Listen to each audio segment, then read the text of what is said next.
Okay. All right. So what it does is it kind of hits. It's actually on YouTube. Okay. So our old My Peak one, my regular, and the Myers Chiropractic. So that'll be cool. But yeah. So how are you doing? Good. Yeah, feeling a little better than this week or what? I stayed in bed all day Friday and slept majority of the day. And then I sat out in the living room for like an hour, like in the early evening Friday. I was like, okay, I'm going back to bed. Like I was so just exhausted. And then Saturday I woke up and I felt great, had all kinds of energy, but I haven't really had much appetite yesterday and today. I haven't ate a whole lot, but I feel really good. So sweet. That's cool. Yeah. Good stuff. Tried the rib cook-off in town. It was a success. There was like Saturday night. Yeah. I should have grabbed somebody. My date, Bart, didn't show up. Arena? What'd you say? Yeah, Kellogg Arena. There was at least they did well. It was like 3:00 and that place was packed. So I'm sure. Yeah. And all that stuff. But I can't turn me down some ribs. That is the thing. Especially having it in this time of the year too. So so that was pretty cool. That's awesome. Hopefully they keep it up in that time frame because there's nothing going on. Yep. It's perfect time to get out. Of course, the weather was great too. So but oh man, they had like a bunch of vendors. It was really good. That's cool. I saw a lot of people were there on Facebook. There, people were posting their pictures. Yeah, it was good. So awesome. So so what we're gonna do is we are gonna talk tonight, and I'm gonna try to, because last time I felt bad. I'm gonna get on our before we start. I'm gonna get on Myers Chiropractic. And then, sweet. So if I see any like comments, we'll try to bring it over. So if you're watching on Facebook, make sure that you get a hold of my my email list. Then you get a Zoom link invitation, and that's where we'll be trying to take questions as the nights go, like as we do these things. So tonight is about one that is near and dear to my heart, and I'll explain to that in a minute, but it's called epigenetics. Kind of a fundamental key to understanding what we're doing in the 1% tribe, and probably, I would have to say, without sounding too crazy, the new world of healthcare. So without further ado, we'll start it. Tonight's a kind of a beginner one, so I want to make sure, I don't go too crazy, because this is a topic that I absolutely love, and I might go over your head. If I do, please make sure you throw up some questions as we go. So, I got two. I got Christy and Jess tonight. This is going to be good. So, without further ado, we're going to discuss epigenetics. So, I'm going to do the share screen thing. Right. We're going to go right into it. Slideshow from the beginning. All right. We always start with nature needs no help, just no interference, right? So we always got to start that way. Understanding what we're about to talk about. We're going to take this pretty much beyond. It's going to be like what we talked about before. We always say there's a few different things that I've heard. And this one is, you have above, down, inside out. That's really how our healing goes. So that means above, down, inside out. When we were in chiropractic school, that meant brain through the nervous system, through your spinal cord, out to your nerves. There's more to it, though. And when we start looking at that, it can really start changing the way everything is in your life. What above, down, inside out is much bigger than that. We're talking consciousness, spirit, a lot of those type of things that we'd like to talk, that's your actual foundation of your house. We're trying to build that so that the rest of it comes with. Okay. So here we go. So we're going to talk tonight about the beginning journey and understanding how epigenetics, what is epigenetics, because it's about changing your thoughts and changing your life. The first introduction to this new area of actual science, which we'll talk about. This is actually very new and probably I would say longer than a decade, probably the last 20 years, slowly started creeping in. And now it is the way that we'll be talking about science, medicine, and all those kind of things in the future coming up. And then how to things we can do in our life to begin genetic transformation, which is unheard of when you hear that word. You're like, oh my God, changing our genes. So this one, I'm going to do a lot more talking. Please, if you read the article, it was a little, I have an article that'll be released like Wednesday or Thursday, usually of the same week, just to make sure, because you know how I talk. So as we go, I'm going to introduce it. And the two that have been here have heard me talk about this guy a few times already. But this is the intro to how we were introduced to epigenetics. Okay, so Dr. Rachel and myself, we were in class. I wasn't competing against her or anything for the top student in the class. I'm just saying, that wasn't me competing in every class against her, just to let you know that. So we were in this class and it was pathology. And pathology, the teacher was, what the best way I could say it, he's a badass. He was one of those guys that he just, you saw him outside the class and he was smoking a cigarette, and then he'd come in and we had this, it's more of the advanced pathology class. This is the class that once you got out of there, you thought you had everything. We were talking about the massive, crazy diseases of, let's say, Africa, or all the various ones that you always thought, oh, you started itching after this class. However, it was fascinating. It was absolutely, he was a fantastic teacher. And he was like in a rock band concert after, if he wasn't teaching, he was at the bar doing that. So we really fell in love with him anyway. And one day he decides that he said, I'm going to have a guest lecturer come in for, I think it was 3 weeks, 2 to 3 weeks at least, where this guy came in. It was a buddy of his. This guest lecturer had just left the University, I believe it was University of Wisconsin Medical School, because of what he had discovered. What he had discovered kind of flew in the face of most of the modern medicine that we knew back then. And so he knew that that wasn't going to be the place where he was going to get his theories and his research going in the medical model at that point, right? So that is where we began to understand that the story of our actual biology as it is today is inherently flawed. And we'll go into that in the next one. So here it is. It's the shocking piece. The DNA is not the key to life, people. That shocks a lot of people. Amy might not be surprised because I talk about it all the time. But the DNA in every medical journal will be the thing that we literally call it the key to life in most of our science currently. It's the whole framework of how we go about trying to medically heal people, right?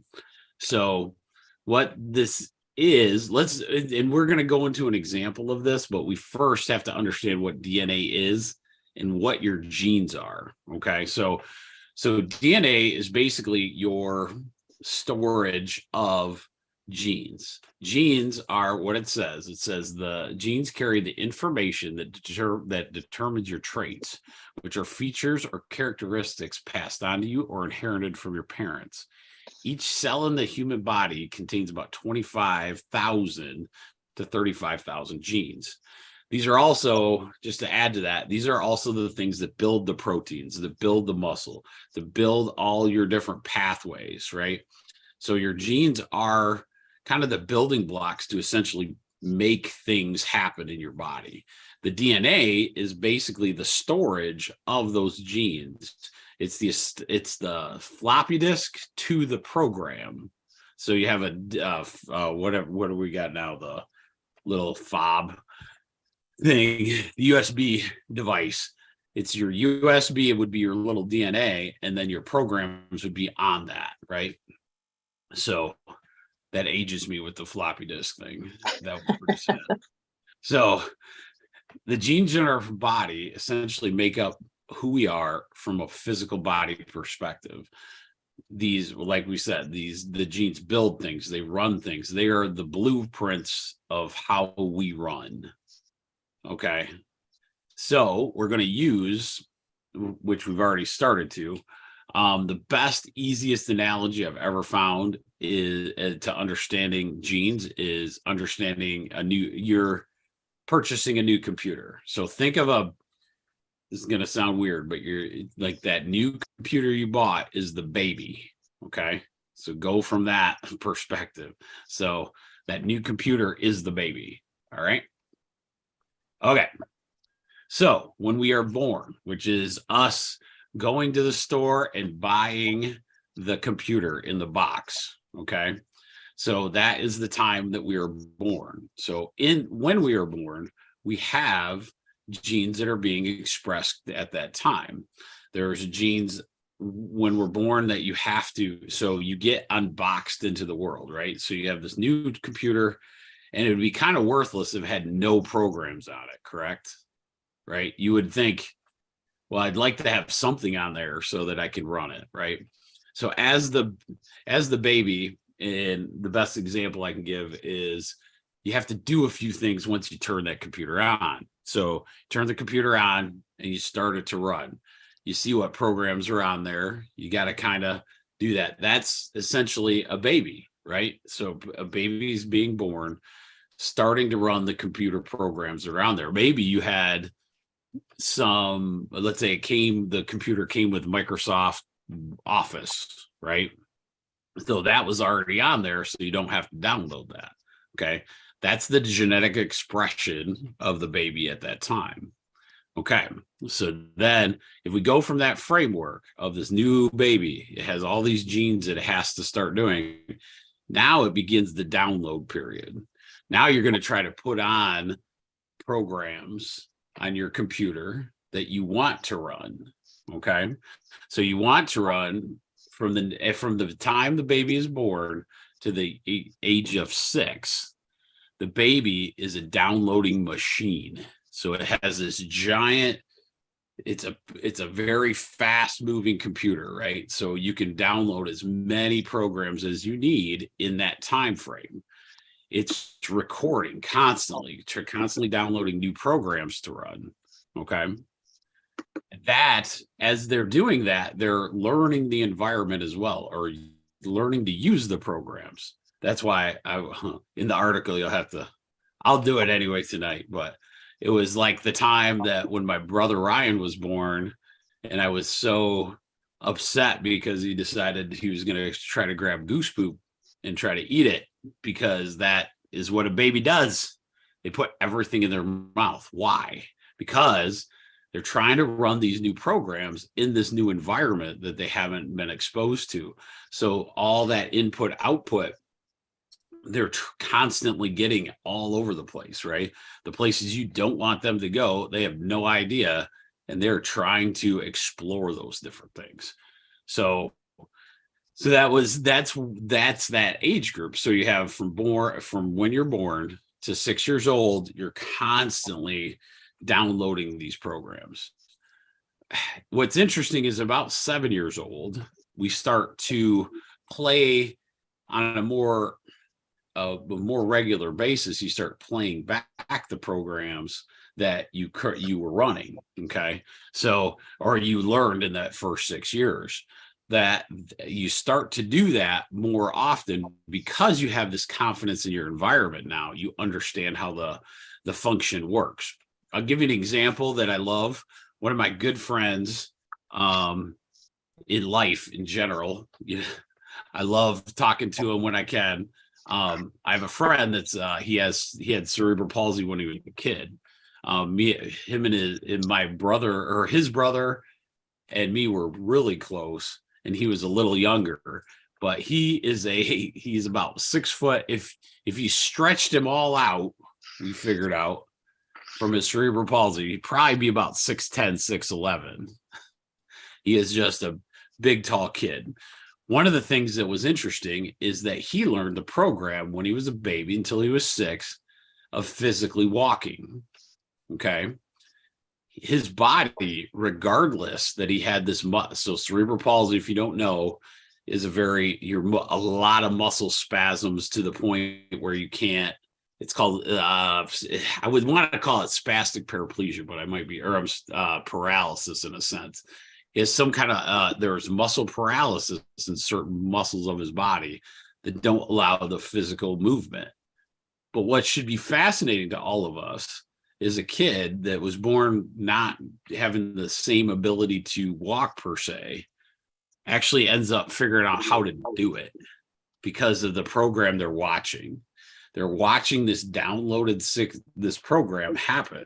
And so if you've ever seen a kid that has some kind of disability of either walking, picking things up, they adapt so quickly that it's like nothing to them, right? So that is a proof of this epigenetics, right? That they are downloading these programs and expressing the genes they need to adapt to their environment. Another good one for downloading is a baby. If you had 2 parents, one is Japanese, one is Spanish, and they live in America, okay? Like that kid might, if both parents fluently all the time spoke to that child in both native tongues plus in English, that kid would be fluent in 3 languages by 6 years old. That's absolutely positive. And after that, and let's say they never did that, they always spoke in English, that kid would pick up neither, if that makes sense. They'd hear some, but they'd pick up neither as fluently as they would from a baby to 6 years old. So that's where it leads into what happens after life at 7 and beyond. Do you run new programs? Right? So we're talking genetic expression when we talk programs. I forgot to put that in there. When we're talking about this computer, we're talking genes. We're talking the expression of the genes and how you function. Remember, genes are who you are, right? Who you're expressing physically. You have choices, right? As we go. So can we run new Absolutely we can. But there's a reason it gets a little tougher. So after 6, to change an old program becomes much more difficult because this is the analogy. Ready? So you have, like on my computer right now, I have a Zoom meeting, or we have the Zoom going. I have a stream program going. Let's say I wanted to download, or I have the article that I wrote for this exact thing up. I have several little tabs up, right? Inherently, that will slow down the computer from being able to do much more. So if I decided right now to download a bunch of pictures onto my computer as well, that would be difficult, right? So you got to remember, when we're talking gene expression and changing what we're doing, we have to basically download this program onto what we're doing and get comfortable using it, right? So we'll get into that as well. But when we begin to adult in life, we have a bunch of tabs open, right? When we're a kid, you don't have as many tabs open. So it helps with the learning process, all those kind of things. When you start doing adulting, all of a sudden you have all these tabs open, and those tabs make it very difficult to start downloading a new program. And the biggest thing that we'll talk about tonight that I want us to understand, and if we understand this part, the next time we talk about epigenetics, the next time we talk about retraining this stuff, it'll start coming together for us. Why is it really that difficult? Because because we run the majority of our programs, we run them in subconscious. Okay. So your subconscious mind is what actually does that. So the difference between your subconscious and conscious, we'll talk about that a little bit. Your subconscious essentially is the things you do every day. Like as I'm talking to you here, I'm subconsciously moving my hands constantly, right? It's the subconscious way I've always done like any kind of talk like this. Subconscious is that autonomic or automatic movement patterns. Okay. Consciously, you only live 5% of your day running consciously. Isn't that crazy? So 95% of your day, you're on a subconscious program that's already downloaded and running. Your conscious day, you could still run one of those programs, but you only have that much time where you could actually change that program. That is a big, big deal. Okay. And we'll talk about how we can do that. Why change is so hard. That's it.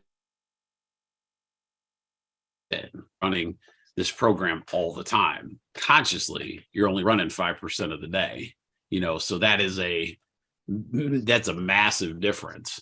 And so because of that, and if we gain that understanding, there's things we can do that can help do that and help us actually change these programs, right? But we can only change these in the time we take that's conscious, not in the subconscious. Okay. Subconscious is running automatically. There's no changing any of that. So we have 5% of any given day to change our thoughts, to change our life. And that is a big task, but answers a ton of questions as we go throughout our life. And maybe if you see that, maybe the guilt of some of these situations of I haven't changed this in my life and I haven't changed that in my life, maybe that will help you understand how hard this actually is. This is like physically what we do. Okay. So now we're going to talk about, and this is just the beginner piece. So when I talk programs, it's a nice way to say we are literally going after genetic expression, okay? That we can literally change our own genes.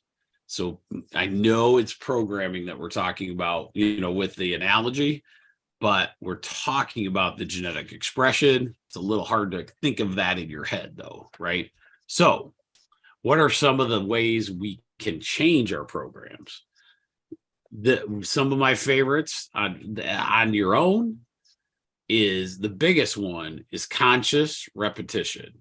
Okay, so conscious repetition can do this. Great book. Oh, this is a crazy book. It's very, very deep it's very, very deep in the nerd medical now or world that Jeremy likes, but it's called The Brain That Changes Itself. A really good example of this is there's a patient in there that he starts having Parkinson's. He's a avid exerciser. He exercises every single day.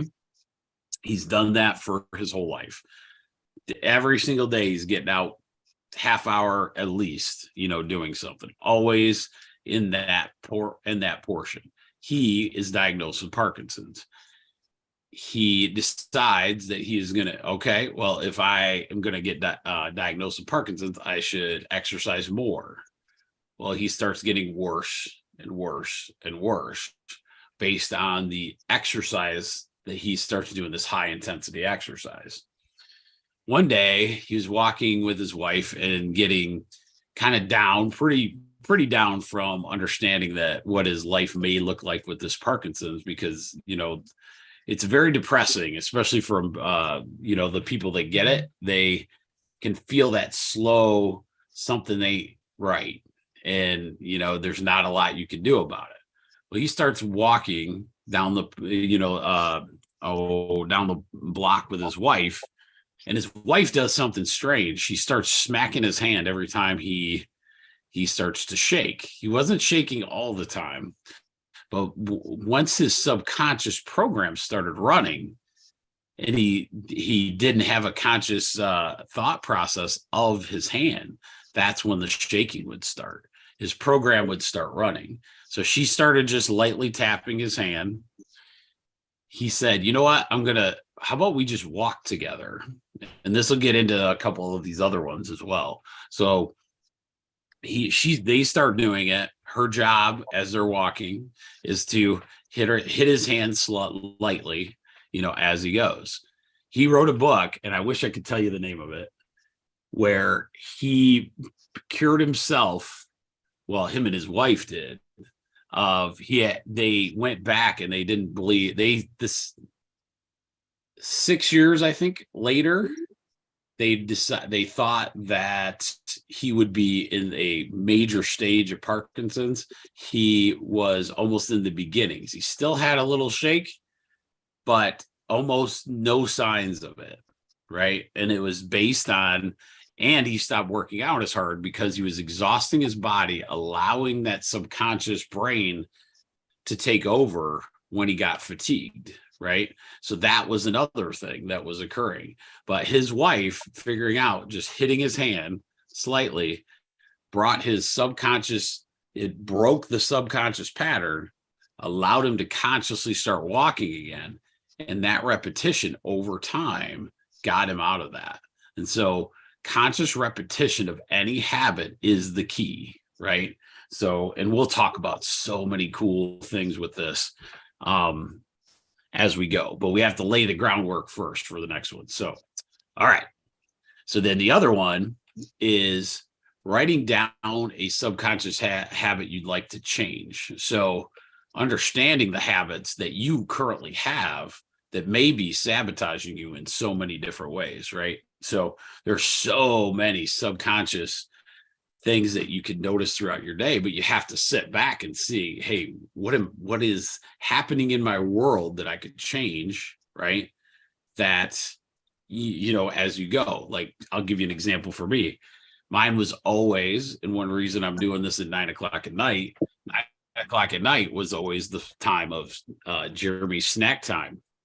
And, you know, everything was good. And then I'd run right to the snack part, and there's no sense of doing that. And so one of my subconscious habits was I literally went to my parents' house 15 years later and went directly to the snack cupboard, like before I said hello to my mom and dad.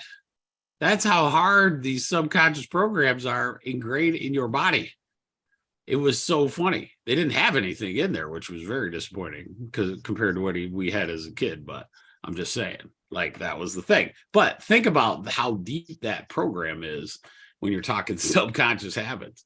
I literally walked into my parents' house, went right to the same spot I would always look for a snack, and they went into this healthy kick, and it was really disappointing. But the subconscious was a key.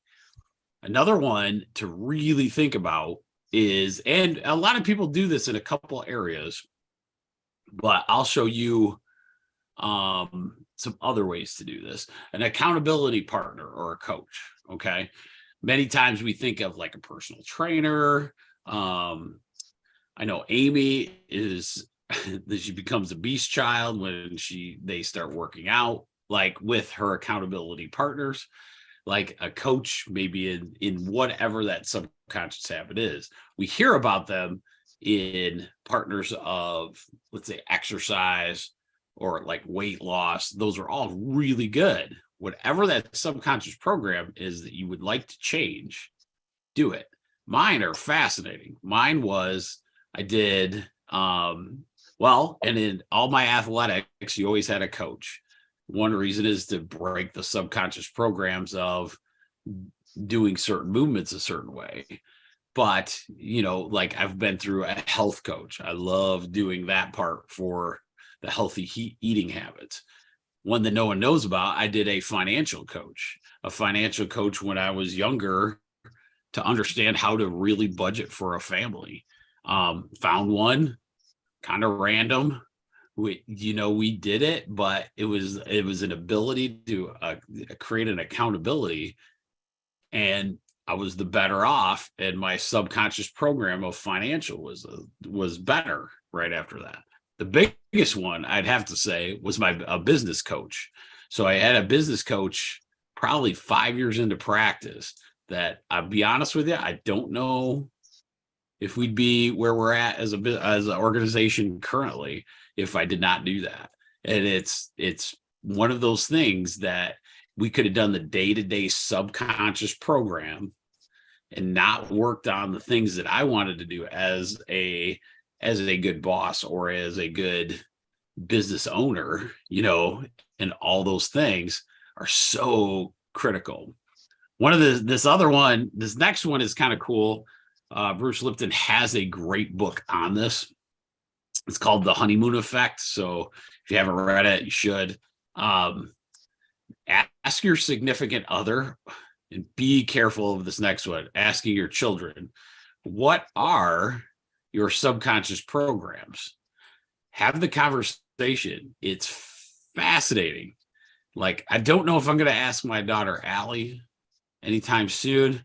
She'd probably be way too honest with me, and it would hurt. But it's one of those but if you understand sometimes that subconscious, you probably don't even know what's happening. I'll give you an example of this. I had a friend, and we were over partaking in our favorite beverage and playing board games, or playing cards as well, and we were just sitting there, and he said something so profound, it stung me at first, but I was so appreciative after he did it. But he said there was this business meeting I had to go to, and I go to it every week, and every time I was there, I acted different. I acted like not the same guy. I wasn't the same guy you're seeing, hopefully seeing here, but just completely different, where trying to be professional, doing all these things. And he goes, it's so crazy seeing you out of work, doing this. And I go, I don't ever want to do that. I never wanted to portray that I was somebody different, regardless of that situation. So it stung when it first happened, but then I was like, whoa, I was running a subconscious program because of it's a business meeting, right? So that's one reason I love that as well. All right, therapy can be good. The only asterisk I'll have on this is that to change a program, we have to understand we can't enable, or how would I say this? We can't add to the subconscious program that's currently there. So a lot of times we worry about the subconscious program. We dive into the subconscious program, right? But the problem is, once we recognize the subconscious program, we spend 95% of our day in there. We have to really concentrate on the conscious program that gets us out of that situation, right? And so, unfortunately, that's kind of where our therapy has been for many, many years. But I'm seeing a massive change in that whole framework. So I believe therapy is probably going to be one of our bigger ones on the top. They tried to do this with a lot of medical interventions, like biofeedback, some other crazy stuff way back in the day, to change somebody's actual programming to the point of like zapping their brain in different ways and all these kind of things. You just don't need to do all that. And now that we understand how this works and understanding the subconscious runs 95% of the day, conscious runs 5. What are you going to do with that 5%? Because that is your best shot at doing, different subconscious programs. And then the one I'm super excited about that we are actually, a lot of the programming in chiropractic, I'll have to say this. So subconscious program, think of this. So let's say you have a movement pattern. You hurt your knee when you were 5. You limped. Now you're 22 and you still have a slight limp. That slight limp from that knee injury, even though the knee is not hurting anymore, you still have this subconscious pattern of walking. That subconscious pattern of walking creates a low back situation. So as a chiropractor, we start adjusting the spine, trying to get that conscious program to walk different. Once that happens, we change it for a moment. The problem is that subconscious habit, right? 95% of the day is going to change. So a lot of times, we are constantly looking about how do we change the patterning of the subconscious habits. Like one of our favorite things that happen, somebody hurts their low back, but not enough to take work off. And then all of a sudden we finally get to the end of the week where the whole program is going to change over the weekend. That's a good thing for us, where we're like, okay, it's going to be a different change of pattern. I'm guessing you're going to be better. And 9 times out of 10, they're doing really well by that next time they have to go to work. So that's just an easy subconscious program we're talking about. But one of the ones that I'm excited for is Amy in a month, I think, somewhere in there, pretty close. Yeah, end of the month.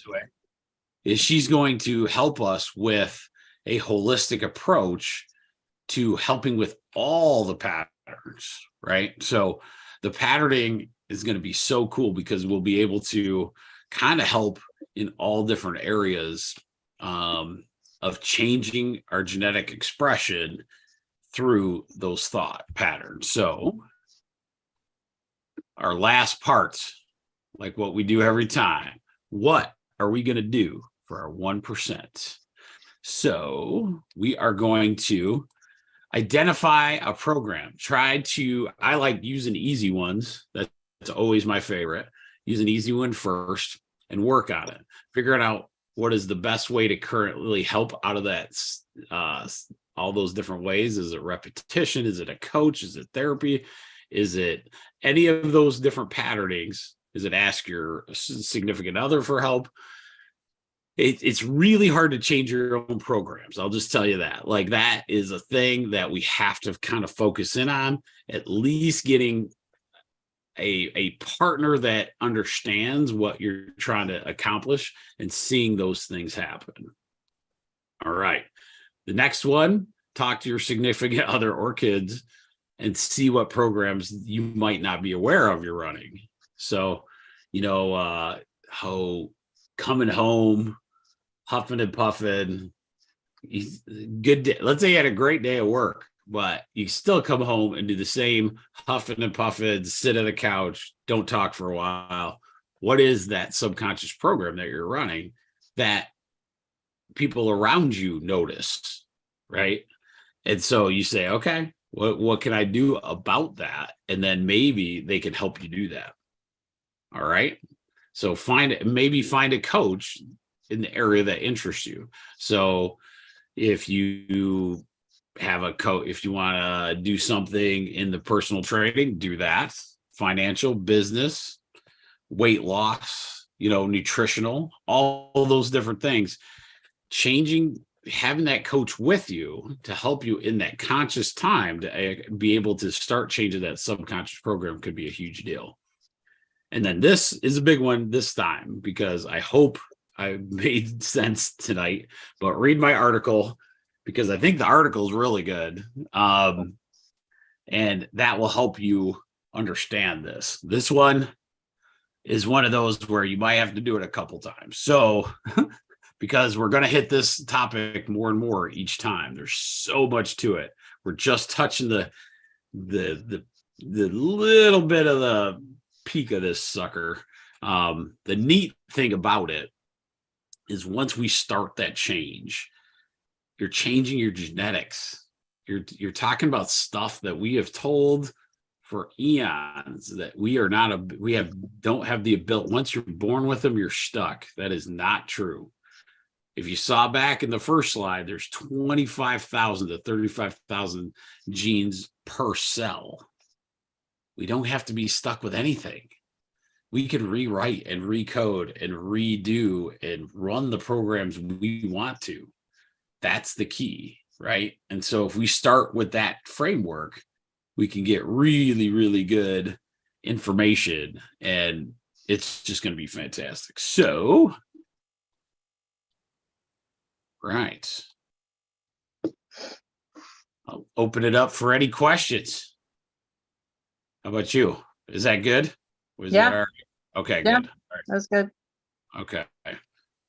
Yeah, I'm excited for what you're going to be learning, though.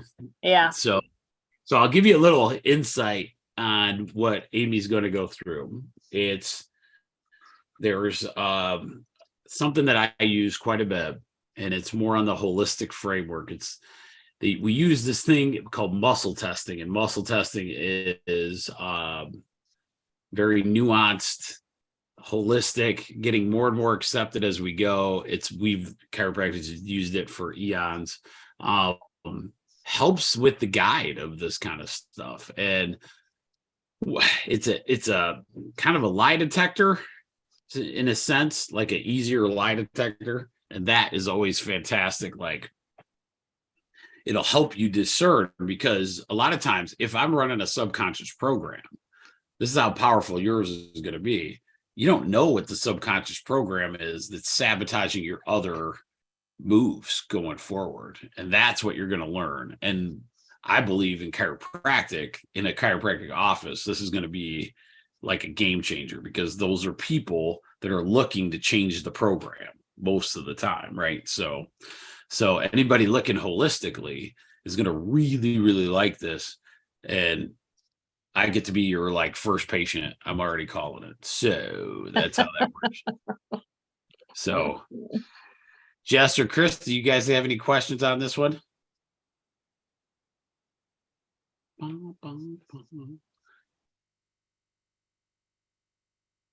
Oh, well, I'll allow you guys to talk. I will do that. So kind. I know, right? If they'd like to. If not, I'm good. I don't know if I have questions yet. Like you said, there's a lot to unpack. Read the article. The nice thing about it is you got to remember, just kind of take when I say program, I mean take that as that is genes. Okay, so you're running the gene. Microsoft Office, in my analogy, is a gene. Now I'm going to try to switch it, and that's why we're going to get into it a lot more in detail. We're going to, let's say you worked on Microsoft Office for 15 years, and now all of a sudden Google Docs shows up. Google Docs shows up. Now you can't necessarily transition as easy as you think, right? Google Docs, let's say it makes it easier. However, it's still difficult to change your habits until repetition over time allows you to do that, right? So that's literally what you're doing when you're changing one gene to another.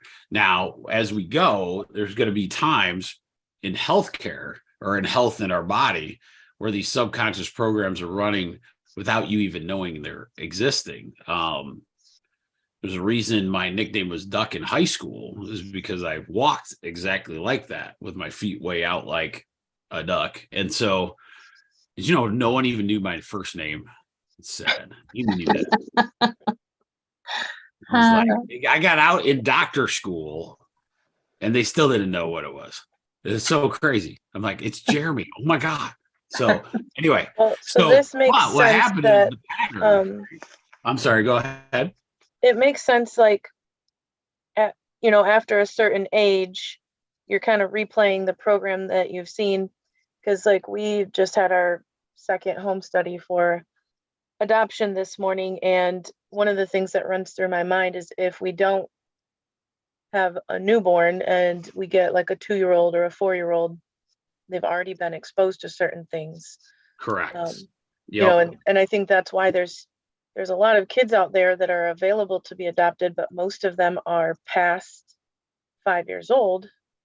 And it's probably, you know, they tend to have some behavior issues. I mean, rightfully so. They've gone through difficult things, don't have the family that they started life with and all of that. So it just kind of ties right into why that you're getting happens me in the and is so heart hard to work on. because you are so correct. One of the things that is, I believe one of our reasons that we're on this little journey and that I'll keep doing this is because things like this, like what Amy's going to learn, it's called Psych-K, as a programming or as a deprogramming, essentially.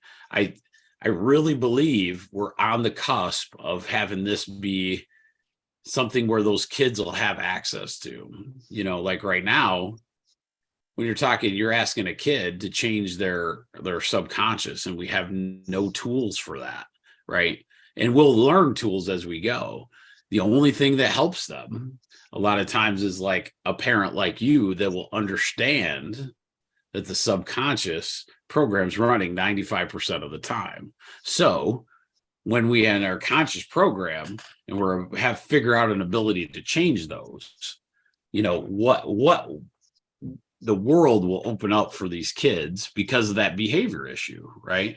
The thing that hurts my heart when I hear, and I can't do it, it's so tough, when you hear, you know, this kid came from a drug abused mother or father, and they're having such a struggle. And part of who I am, I don't believe that there is no shot, even though I see it. I understand that there right now it's limited, but I know we can get somewhere. And that's why basically I'm so passionate about this. I think epigenetics and what we just talked about tonight is one of the reasons I wanted to do this every Sunday night, is because once you've seen it in a chiropractic office where you've seen people fix their own cancer through a conscious, oh, here's a good one.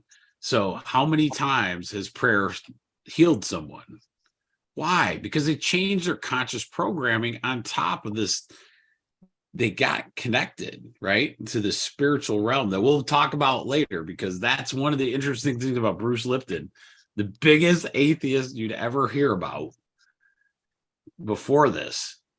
And then he absolutely changes his mind at the end, right?